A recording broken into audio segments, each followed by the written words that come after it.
Hi mga ka-Bible, Friday today at meron akong Bible verse na gustong i-share sa inyo ngayong araw from the book of Marcos chapter 9 verse 14 hanggang 29.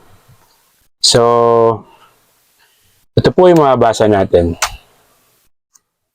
Hi mga ka-Bible, Friday today at meron akong Bible verse na gustong i-share sa inyo ngayong araw from the book of Marcos chapter 9 verse 14 hanggang 29.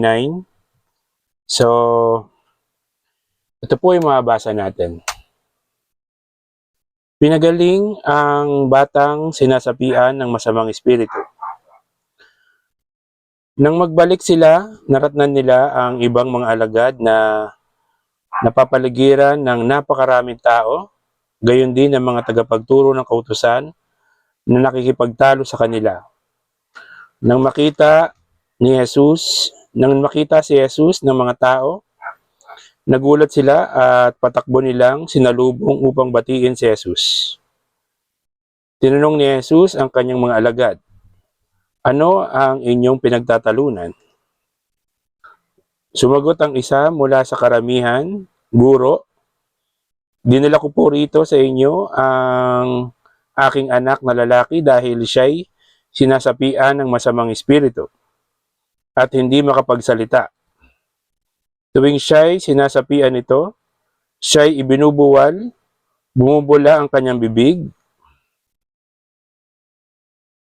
nangangalit ang kanyang mga ngipin at siya'y naninigas.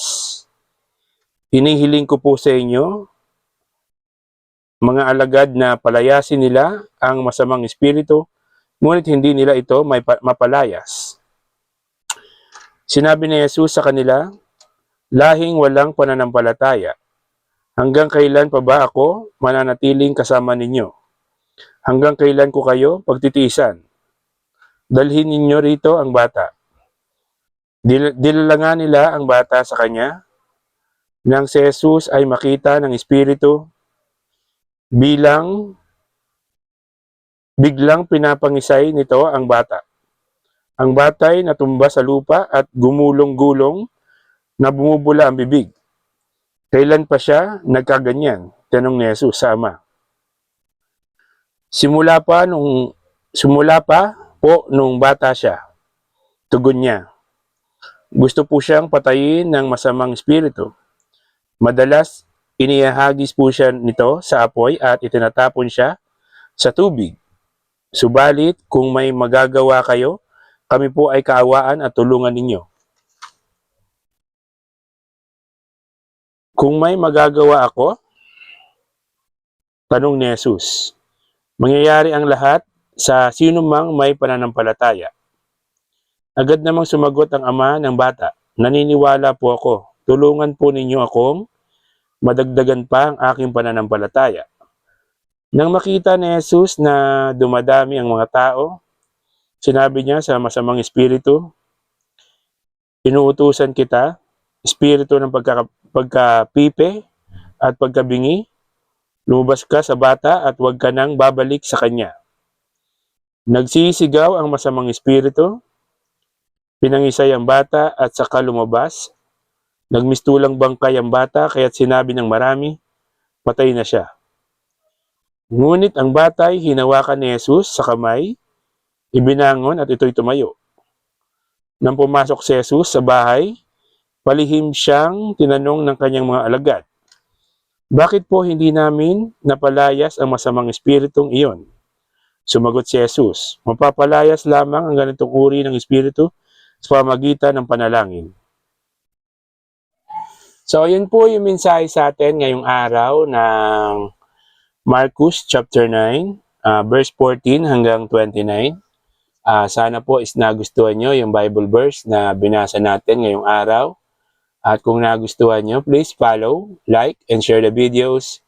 At subscribe din kayo sa aking YouTube channel. So magsisi at talikuran ang ating mga kasalanan dahil ang second coming ng Panginoong Jesucristo ay malapit na pong dumating. Magbabautismo sa tubig para sa kapatawaran ng kasalanan. Ang sabi po ng ating Panginoong Jesucristo sa Biblia You cannot enter to the kingdom of God unless you become born again. So keep safe. God bless. Always remember, Jesus loves you. Bye-bye. Hi mga ka-Bible. Friday today at meron akong Bible verse na gustong i-share sa inyo ngayong araw from the book of Lucas chapter 12 verse 4 hanggang 7. So ito po yung mababasa natin. Ang dapat katakutan. Sinasabi ko sa inyo, mga kaibigan, huwag kayong matakot sa mga taong pumapatay ng katawan at wala nang kayang gawin maliban dito. Sasabihin ko sa inyo kung sino ang dapat ninyong katakutan. Katakutan ninyo siya na pagkatapos pumatay ay may kapangyarihan ding magtapon sa impyerno. Sinasabi ko sa inyo, ang Diyos ang dapat ninyong katakutan. Hindi ba't ipinagbili ang 5 maya sa halaga lamang ng 2 salaping tanso? Gayunman, kahit isa sa kanila ay hindi pinababayaan ng Diyos. Maging ang buhok ninyo'y bilang niyang lahat. Kaya wag kayong matakot, higit kayong mahalaga kaysa sa mga maya. So, yun po yung mensahe sa atin ngayong araw ng Lucas chapter 12, verse 4 hanggang 7. So, keep safe, God bless, always remember, Jesus loves you. Bye-bye!